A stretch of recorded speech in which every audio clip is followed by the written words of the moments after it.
Behind the Shades.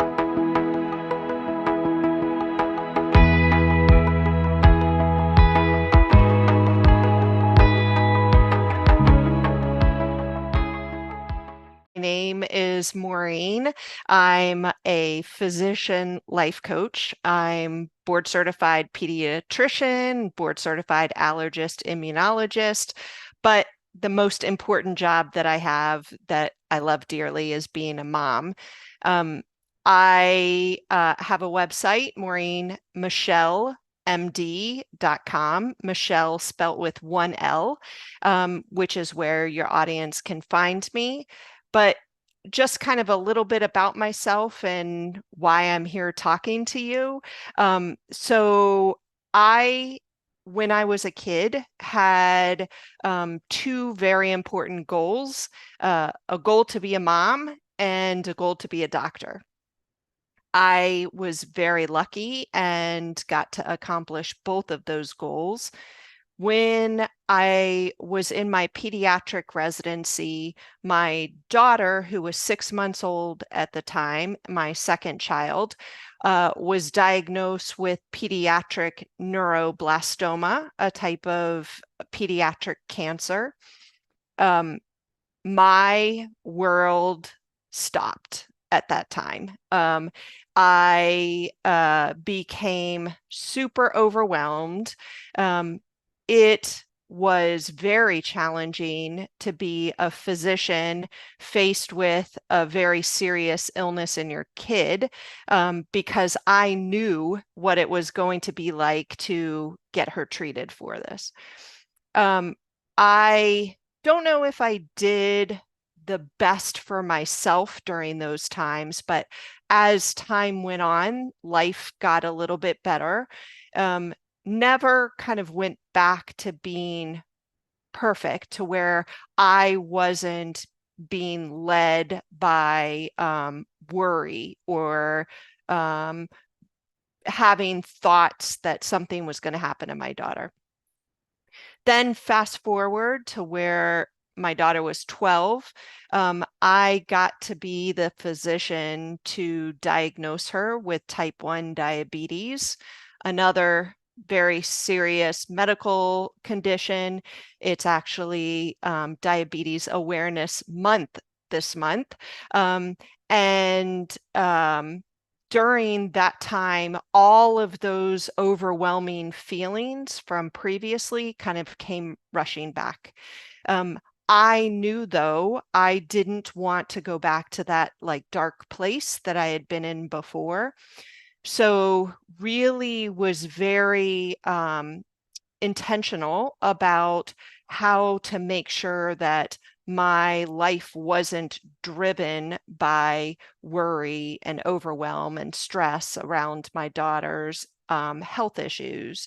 Um, got very into the coaching world, which I initially got there for me and to help me, but became a certified life coach to help in my role as a physician because I helped mentor other physicians. The I now am able to use my challenges kind of as a gift to be able to help other families who have gone through a similar journey as me. Perfect. I appreciate you sharing. I know for me, Maureen, and I'll equally share, is that sometimes it's difficult to understand the struggles that you go through and to use that to maybe benefit your life. So, for example, we can fall on hard times, right? Or we can have a child that is struggling, or we can say, Lord, I just can't figure this out, right? For sure. But sometimes that pushes us in a direction where we could be a beacon for hope for other people. And it shows us, it's like we have a mirror in front of us. It shows us, hey, Terrain, Maureen, you are stronger than you thought you can be. You're more resilient than you can be. So take us through some of the emotions that you were experiencing when you're going through this. What did you experience and how did you ultimately overcome it for yourself so you can be there for your family in a way that perhaps they needed you to be. Right. And, just to comment on something that you just said, like we get faced with challenges every single day. Some are smaller than others, but life is constantly challenging us. And, in looking at a challenge, you have a choice. You can either like crumble in a ball and let the challenge kind of lead you, or you can kind of change that challenge into a gift, whether that be, the perspective that life is teaching you something, and so you're gaining the gift of knowledge, or that life is allowing you to be able to really empower yourself so that you can help others. But there's always a gift in challenges. Sometimes you have to look for it, but it's always there. And so I would encourage folks to really think about that, not just if they're facing challenges with their children, but anytime, financial challenges or work challenges, it's always we can turn it into a gift. Though, when my daughter was diagnosed with cancer as an infant, I'm not sure I turned it into a gift at that point in time in my life. I was really, like I said, overwhelmed. And, I kind of explain it like when we take on this journey of life, imagine that you're driving a car on this journey. Well, at that point in time in my life, that the person driving the car was worry, overwhelmed, stress. Like I was reactionary rather than being proactive and helping myself. It is really learning how to kind of take over the driver's seat, because I mean, let's face it, like my daughter still has diabetes. That hasn't gone away. So I'm still allowed to have concerns about her, but it doesn't need to be in the driver's seat of the car. And that's really what I have learned throughout my years of being a mom and, being a doctor too, being able to really advocate for my daughter and learn how to teach my patients how to advocate for themselves or for their children has also been a real gift in all of this. Was there a time when you're going through all of that where you felt alone? If so, how did you cope with it? Oh, for sure. Like all the time. And it's like I said at the beginning when she was young, I didn't cope with it well. And so that feeling of being isolated and alone is so prominent. And and I think some of us, when faced with a challenge that we need help with, we get more isolated because we have this belief, at least I did, that if I asked for help during that time, that meant I was failing as a mom. And being a mom was this huge goal that I had since I was a little kid, and there was no way I was going to fail at being a mom. So there was no way I was going to ask for help. And all that did was create more isolation and more being alone. Um, Later, when she got diabetes and I went on this more kind of personal growth journey to figure out how not to go back to this kind of dark place that I was years earlier, that I learned and realized like asking for help, that's not being weak or failing. It means you're actually courageous and strong and can evaluate where your strengths are and where somebody else can help you. So certainly being involved in support groups helps with that, because you identify with people who are going through the same kind of struggles as you. So it gets easier to ask for help. And then having that practice can allow you to ask for help in other scenarios.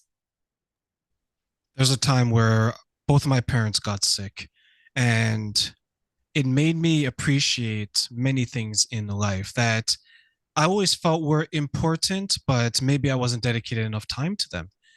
And before they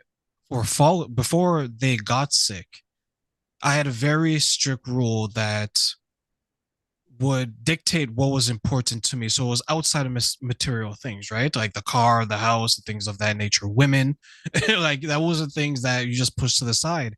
And then when I was put in as I felt that I was becoming more wise and definitely more mature, I began to understand that having the right people around you is truly a blessing. And that's something that you can't put a price on. And as I grew from that and as I understood that, that's when I started to behave differently, navigate my life differently.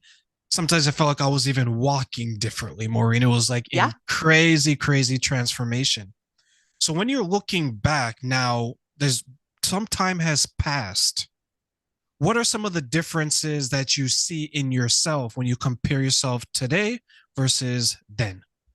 Oh, I am I am such a different person. And the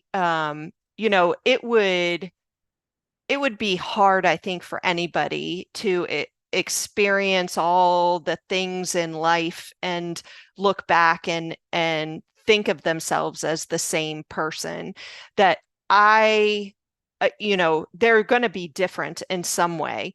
Some folks may look back and think, you know what, I was a better person back then than I am now. And that's what I was saying about, you have a choice when you're facing challenges. Like, is it going to break you down or is it going to make you stronger?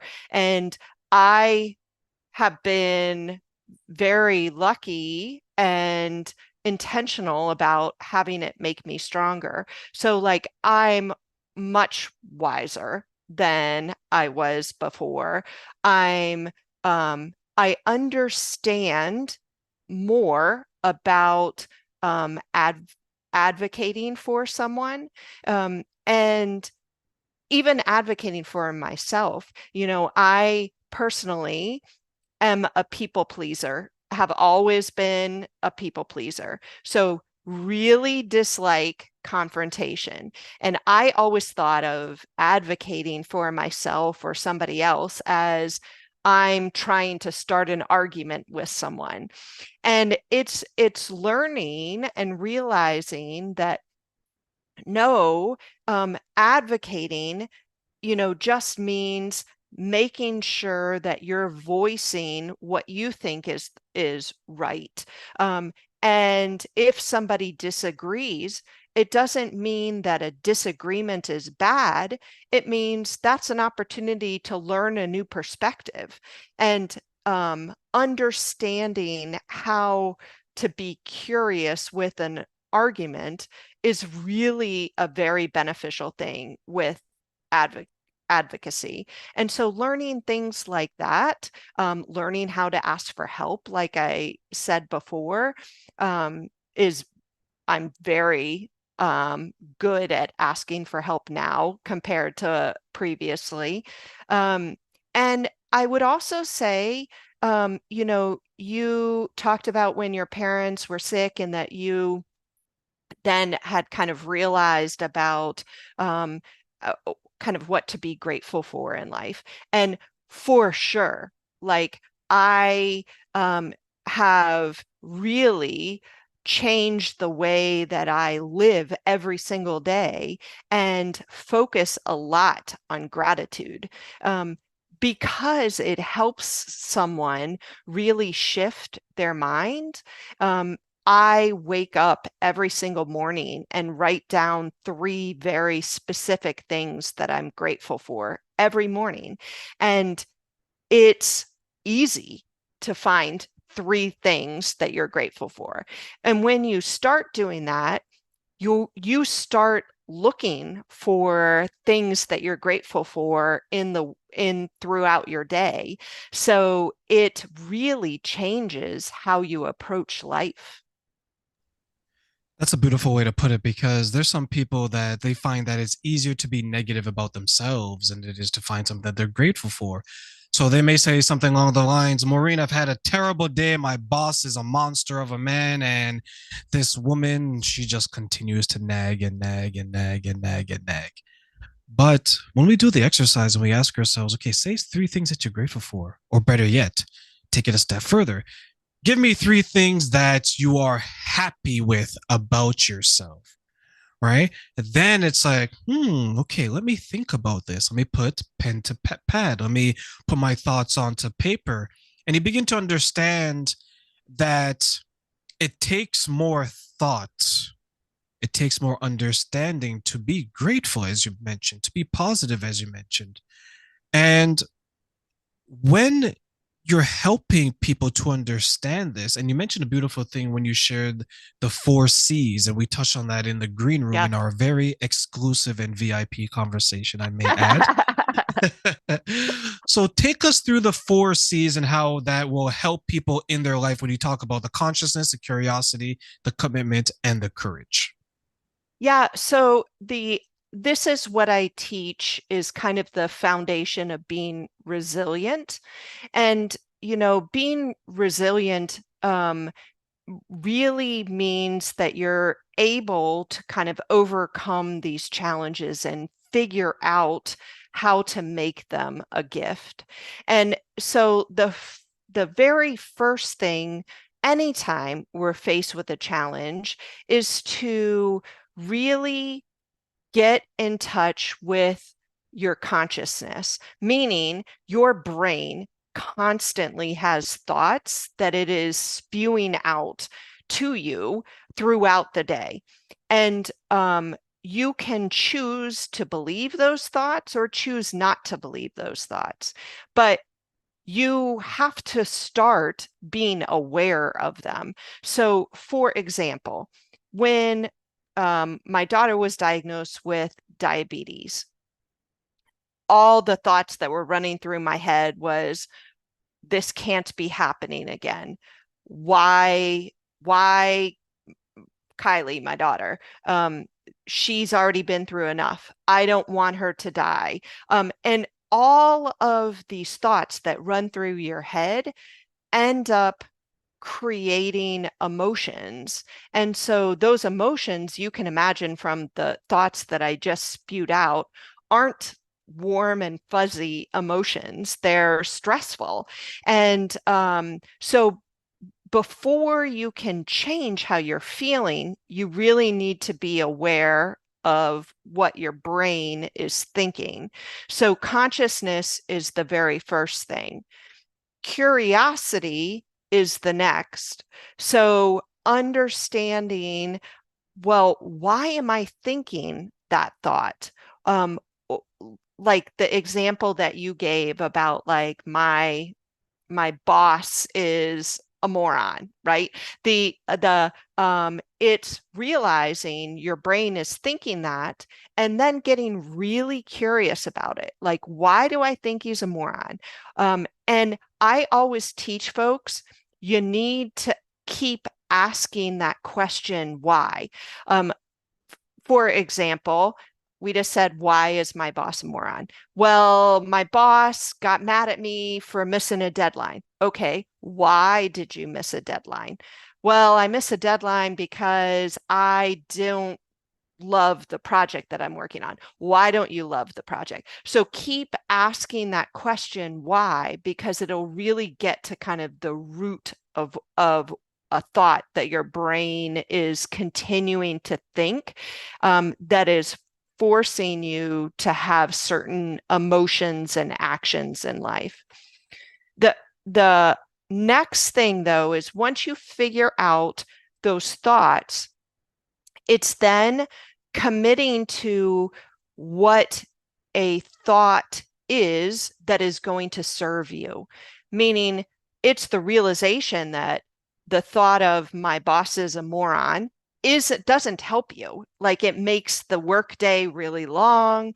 So it's committing to saying, okay, if my brain says my boss is a moron, then I'm committing to not believing that. And I'm going to find something that I appreciate about my boss in that moment. And so it's really the commitment to pick thoughts that are serving you. And then the final one is courage, which anytime you're trying to change something, whether it be changing a diet or changing an exercise routine, it's committing to it, but then it's having the courage to really stick with it and being, going above and beyond so that that it's going to make your life better. And it's the same way when we're practicing resilience and really becoming aware of what our brain is telling us and how we're going to be changing those thoughts to become more strong in dealing with challenges. So I love that. That explanation was very well done. And it made me feel like I can be empowered and understand maybe some of the struggles that I went through, especially younger in my life, because we're in a situation where, as we're growing up, we're still trying to figure it all out. And we don't know. We can't expect our children to know. But many times we grow together with our children, right? Like, we're trying to build it and fly it at the same time some Well, days, right? that's so funny you say that because I have three kids, right? They're all three like genetically related to each other, right? All three completely different. And I tell folks, well, they're completely different because they've actually had three different moms. And what I mean by that is I biologically am their mom, but as we grow with our kids, we're going to be a different parent along the way. So my youngest had a much wiser mom than my oldest one did. And it's not to say that I stopped growing as a parent with my youngest, but my youngest has had a very different experience than my other two kids because I went through a lot and learned about myself and learned about life along the way. And so you parent different. How do you think that impacted you as you're being reflective and realizing that you are three different person and definitely three different type of parenting styles, maybe as with your children? Yeah. So, how did it impact me? I would say I gave myself a break, meaning that, oftentimes when we look back and say to ourselves, well, that I'm a wiser mom with my third child, our brain wants to say, well, that's because you stunk as a mom with your first child, right?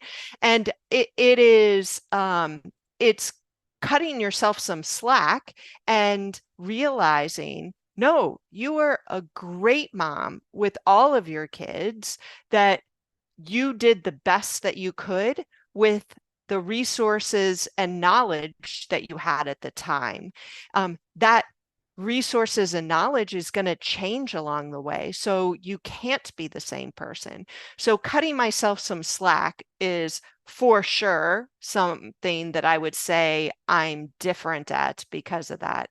But I'm also like really proud of myself, proud of myself um, for growing, like we were talking about earlier, and not being the same person through the years, learning that, you know what, I can teach my kids by my own example. And being able to show them like how to really be passionate about something and show them how to have goals and hobbies and take care of myself. That oftentimes parents, especially parents who have kids with health issues, we feel guilty about taking care of ourselves. And I have learned, and I'm really good at it now, to give myself me time. And that me time is not, I don't feel guilty about it anymore. It's there because it's kind of like the oxygen mask on an airplane. You need to put the oxygen mask on yourself first before you put it on your kid. So I know I'm better because I'm taking care of myself and make that a priority now. I wonder how many parents struggle with that because we find that your parenting style, good, bad, or indifferent, many times comes from your own experience with Oh, your own for childhood, sure. right? Yep. And what happens if those who are looking to be parents had a traumatic childhood or a childhood that maybe they're not too fond of? Like, as I look back on my childhood, I grew up without my mother and my father, and in my late teens and early 20s, I wanted a family so bad just to say that I had one, Mm. right? If I didn't Hmm. grow up with one, I wanted to create one myself. Hmm. And then as that didn't work out to the way that I thought it would, I began to realize that that was a little bit of selfish of me because I wasn't ready to be a parent. But then, Maureen, who's really ready to become one, Yep. right? That's right. Right? But one thing that I found is I wasn't mentally prepared, Mm. right, Yeah. to be a parent. And it was like that new shiny purse or the new shiny car, right? I want it, I want it, I want it. Yeah. But are you ready to drive it? Are you ready to pay for it? Can you even afford it? Right. And the answer was no, no, and no. And when you're speaking to your clients, the parents, the children, and things of that nature, are there some hesitation because they want it so bad, but deep down, you know that maybe they're not there to take that first step?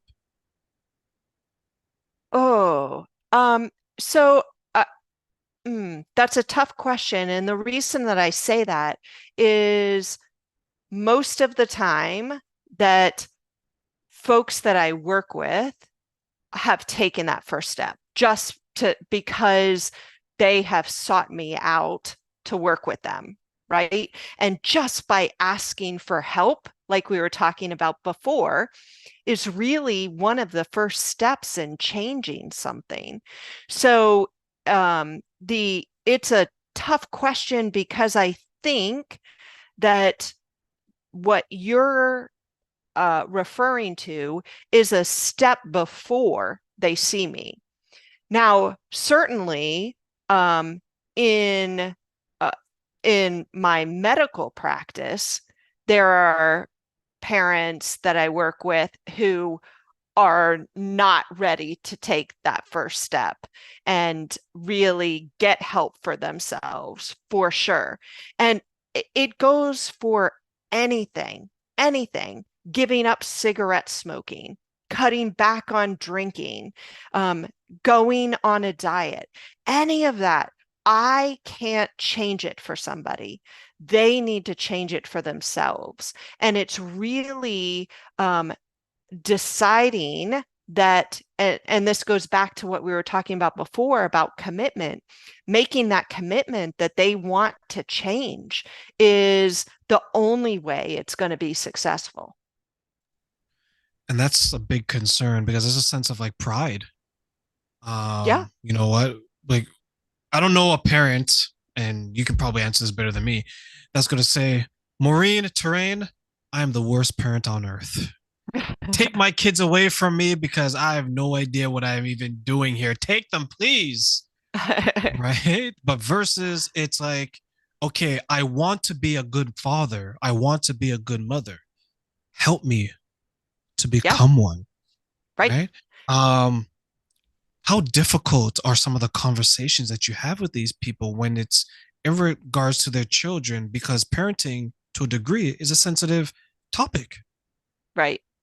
Well, but you had said about like um somebody coming in saying I'm the worst parent there is, right?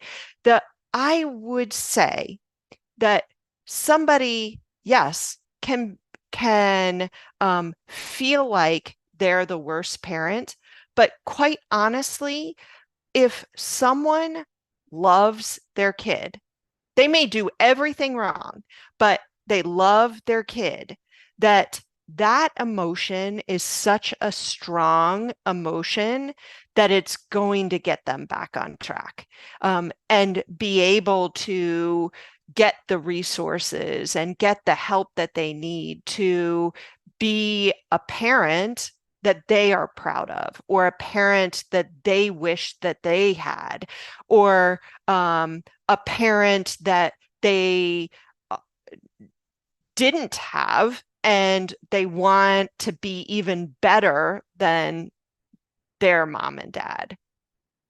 It's like I love my children, but I don't always like them, and Yeah. vice Oh, versa, right? and that's okay. Yeah. But that unconditional love is um is so huge and can be such a good motivator for action. We were talking about before about consciousness of thoughts, and the I don't know if your audience realizes this, but a, a thought is what creates emotions. And then our emotions create and drive our actions. So if we think about that kind of flow, if we have unconditional love towards someone, it's going to make us and drive and motivate us to have actions that are in line with that emotion.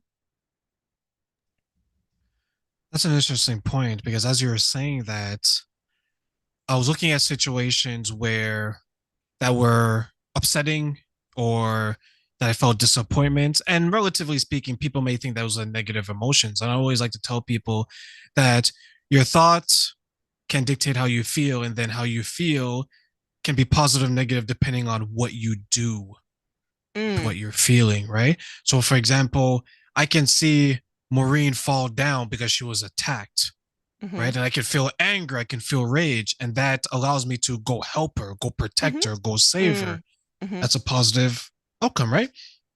Now, I can be so attracted to Maureen that just seeing her talk to another guy, I go into a rage hmm and I hmm attack everyone on sight. hmm Right? So it all depends on what you're going to do with it. And the dynamic I find with parents is that in general, they always want the best for their children, Right. right? And sometimes what they believe is best may not be the best for that child because every child is different. It's like how every person is different. And I think parents have the best of intentions, but maybe the direction or the application of those intentions may be a little bit offsetting. hmm Um, do you find the parents that you work with, they have the best of intentions, but maybe how they're going about it needs a little bit of work? Oh, for sure. For sure. And just to comment on what you were saying before about like an action is like can be positive or negative. And um Uh, the other thing that I would say to add to that is I don't like to really describe emotions as like positive and negative because all emotions are important, right? That if you um, imagine like not being able to be angry, like I I want to be angry at some things, right? And so I don't know if that's necessarily a negative emotion. And you can do the same for positive, like, okay, well, can I take away a positive emotion? No, we need them all because emotions really kind of give color to our life. The trouble that emotions can have, though, is that people can wallow in them. Like what I was talking about with being overwhelmed. Being overwhelmed is an important emotion that of course I'm overwhelmed when my daughter was just diagnosed with cancer. Or of course I'm overwhelmed when I'm looking at all of these diabetic supplies that I need to go teach my 12-year-old how to inject herself with insulin. Like, of course that somebody's going to be overwhelmed in that scenario. It's when overwhelm takes over and you're not intentional about how to create positive action from it, like you were saying. So it's kind of like a warning sign or a sign that, hey, what am I thinking about that's causing me to be so overwhelmed right now? Is my mind like racing for, I don't want my daughter to die, or all of, like, getting to the crux of it and really having that, going back and having that understanding can help with getting out of what is perceived as negative emotions. And Maureen, as we close, what's some advice that you want to give to those who are, as you mentioned, they're trying to figure it out, and we don't want them to get trapped into positive and negative emotion. Just all emotions are valuable depending on what you're going to do with them. What advice do you want to share with them? I would say a a very important first step is journaling. And I tell folks this, I have taught my kids this, and even my kids are like, oh, this is so silly. I'm like, no, just take a piece of paper or get a notebook. It doesn't need to be a fancy journal, and just allow yourself a few minutes every single day to write what's on your mind. And some days it will make sense, and it may even be like, a story that your mind is creating about what happened at work with your boss who's a moron or whatever. And some days it may just be a list of like random thoughts, but allowing yourself to have that space gives your brain the ability to really start being aware, which then allows emotions to kind of get controlled so that you can pick what thoughts are going to serve you. And what I mean by that is what thoughts are really going to create the emotions that allow you to take actions that get the results you want in your life.